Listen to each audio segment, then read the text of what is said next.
There are a lot of questions out there about what it means to be fluent in a language, right?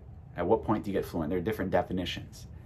I would like to, instead of approaching that exact question, I like to break things down a little bit further, right? Because if you say that you're fluent, I have to wonder, do you mean like you speak fluently? Do you mean you have all four of the major skills covered? Because in language learning, there are four major skills, and that's the primary thing I want to talk about today. So, four major skills. Two of them are active, two of them are passive. All right? So, the two that are active, I'm doing one of them right now. I'm speaking. Okay? I'm active. This is a productive skill. I'm producing something. So, speaking, writing. You're producing with both of these. These are active skills. You actually have to do something to use these skills. Now, the other two are passive. They're receptive. And that may help you to remember them. The two passive ones are listening and reading. So if you say that you're fluent in a language, do you mean that you speak fluently, or you write fluently, or your listening and reading levels are also at a fluent level, whatever that means, right? So some things to take into account when you approach a language are you balancing all four of the languages? It's very important, right? You don't want to put all your eggs in one basket, but input is key, right? Listening and reading can be things that a lot of people, they don't put a lot of their attention they don't put a lot of their focus into these two skills, but everybody should. And it doesn't matter if you're a beginner or advanced. You may find that if you're a advanced speaker, right? Maybe you're a near native speaker. I guarantee you could make I'm sure that there's somebody out there that they could increase their ability with the language, their ability to produce language, speaking or writing, if they were to go and read, for example. And getting into reading and what it means to do things like intensive versus extensive reading are a topic for another video, but I just want the key takeaway today to be with this video. Hey, there are four skills. Try to focus on them, not just writing and speaking. Writing can help you, and speaking can help you, but listening and reading can help you so much.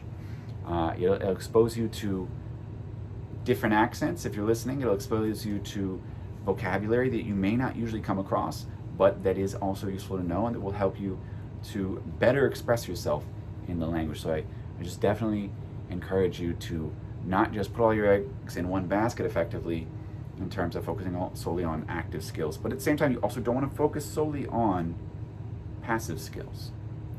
I find that Chinese, a lot of time, they put a lot of emphasis, a lot of focus on the passive skills. So they're good at reading. They're good at reading, and they may be all right or good at writing. But when it comes to speaking and listening, that can be a real problem. Or they may be good at listening as well, but they lack the speaking. So you don't want to put all your eggs in one basket. You need to balance all four of the skills. All right? So what are some great ways that you can approach the two that people don't usually focus on? Because like speaking and writing, okay, you could go online and find an app like italki or HelloTalk or Tandem, I mean to say. HelloTalk or Tandem, these will allow you you can text people, messaging them on your phone, or you can have conversations with them. So that'll work on your speaking, the texting will work on your writing, and of course you're reading at the same time, and the speaking will work on your listening.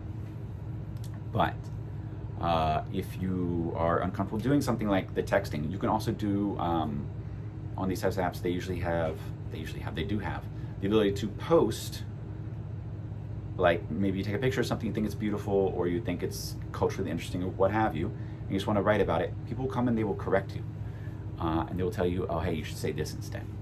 All right, so this is really useful.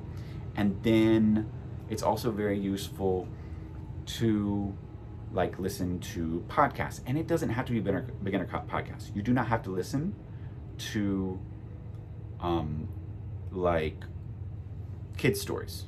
You don't have to go and read kid stories either for reading.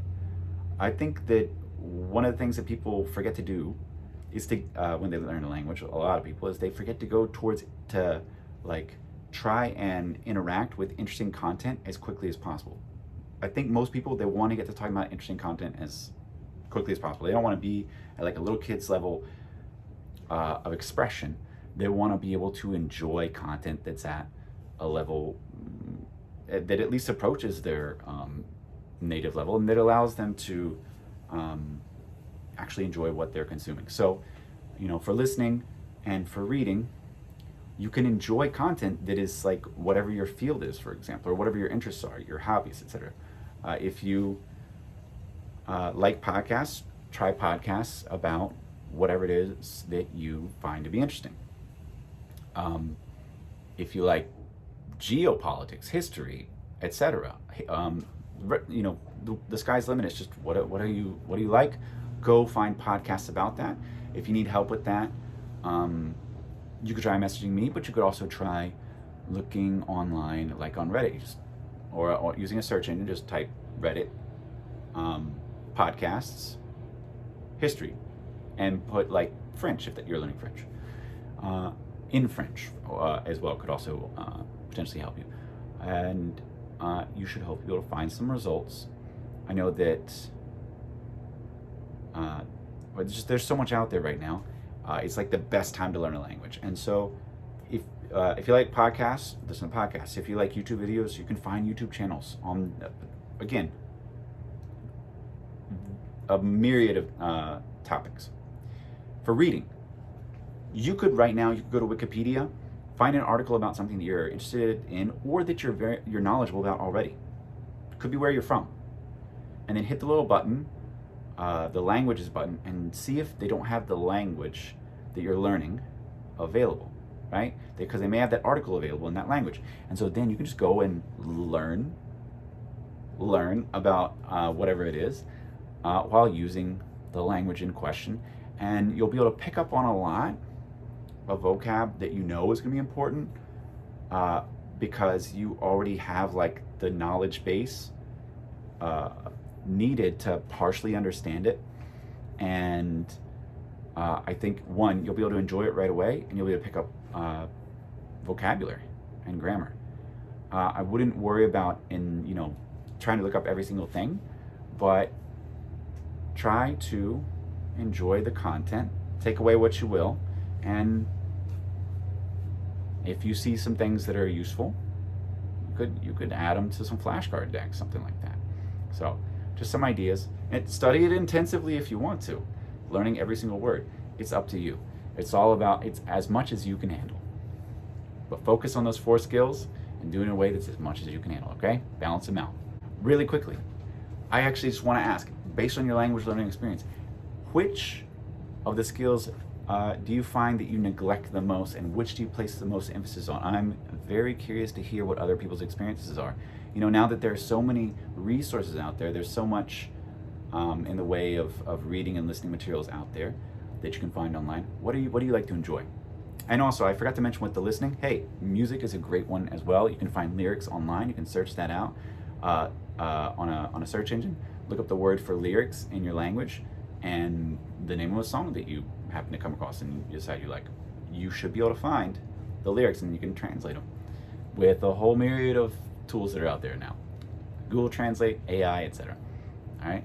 So now, until next time, y'all take care now. Let me know in the comments, which of those 4 skills have you put the most effort into? Which do you feel like you're neglecting?